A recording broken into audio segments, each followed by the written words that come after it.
부산 한성교회 오늘의 밥 시간입니다. 8월 14일 수요일 오늘의 밥은 예레미야 50장 1절로 10절 말씀입니다. 여호와께서 선지자 예레미야에게 바벨론과 갈대아 사람의 땅에 대하여 하신 말씀이라. 너희는 나라들 가운데에 전파하라. 공포하라.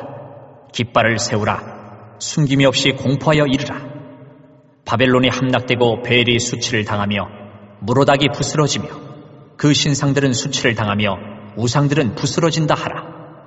이는 한 나라가 북쪽에서 나와서 그를 쳐서 그 땅으로 황폐하게 하여 그 가운데에 사는 자가 없게 할 것임이라.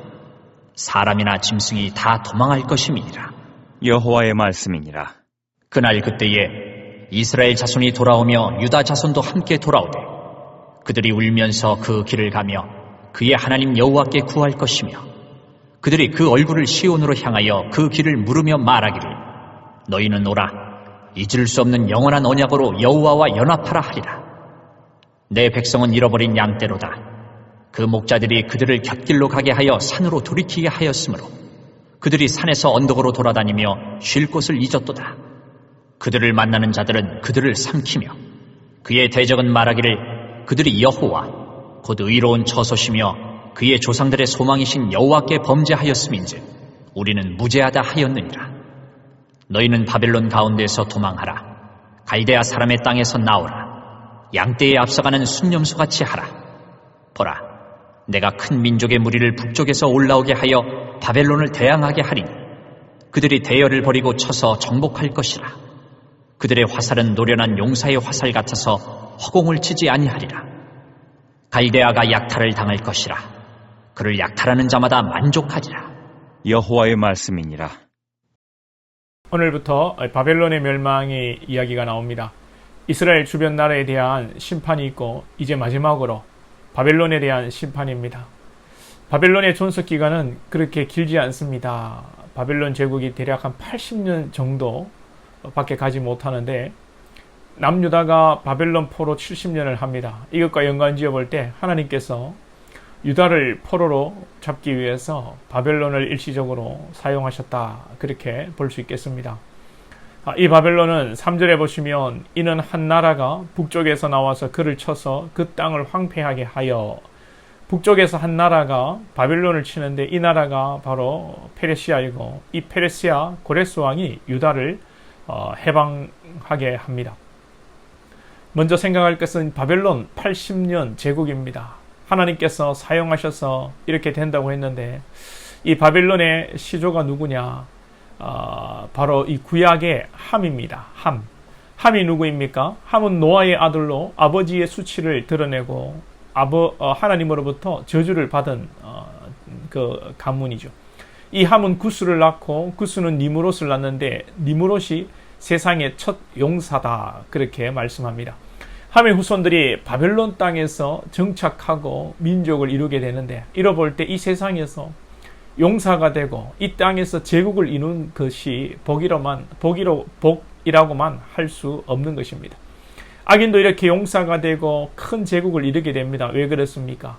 하나님께서 하나님의 도구로 쓰시기 위해서 그렇게 하나님이 만드시는 것입니다. 그러므로 우리가 우리 뜻대로 하나님의 영광을 위해서 성공하고 용사가 되고 잘 되고자 하는 것이 과연 참된 복인가를 생각해야 합니다.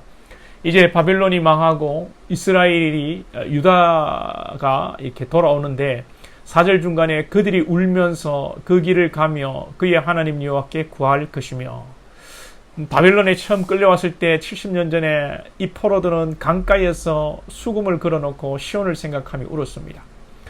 그들이 포로되어 시온을 생각하며 하나님을 생각하며 울었고 이제는 자유의 몸이 되어 돌아오는 길에 눈물을 흘리는 것입니다.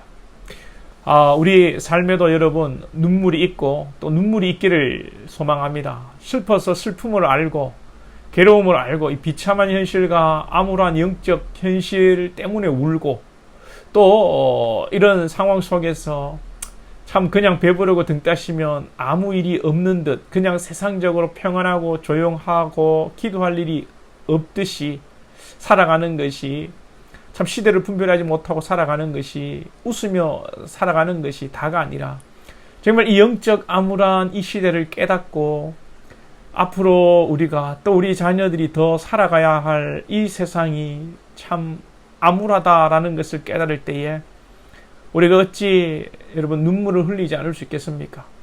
이 참된 그리스도인이라면 앞으로의 세상을 생각할 때 참 눈물이 날 수밖에 없을 것 같습니다. 우리 자녀들이 여러분들만큼이나 애절한 신앙을 할 수 있을까요?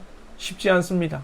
가난을 모르고 서러움을 모르고 불편함을 모르고 또 여러분들도 그렇게 자녀들을 키우지 않습니다. 그저 우야우야하며 키웁니다.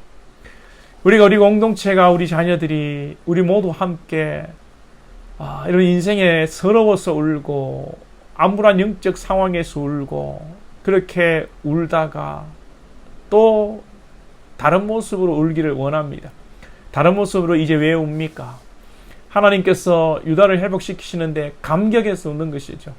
우리가 힘들고 어렵고 서럽고 참 괴로워서 주님 앞에 눈물 흘릴 때에 하나님께서 우리의 눈물을 닦아주시고 회복시키시고 위로하심으로 말미암아 우리 또한 또 다른 이 눈물, 감격의 눈물을 흘릴 것입니다. 할렐루야.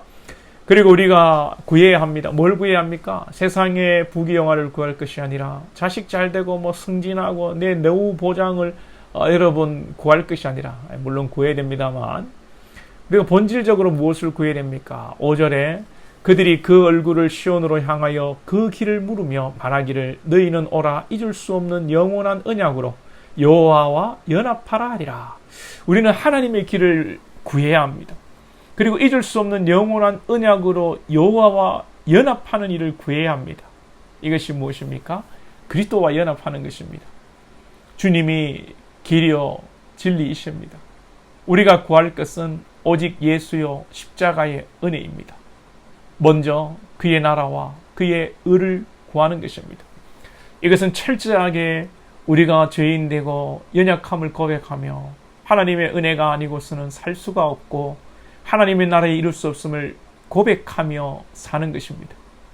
그래서 우리가 구하는 기도는 항상 우리 자신이 십자가에 죽고 예수로 사는 것이어야 합니다.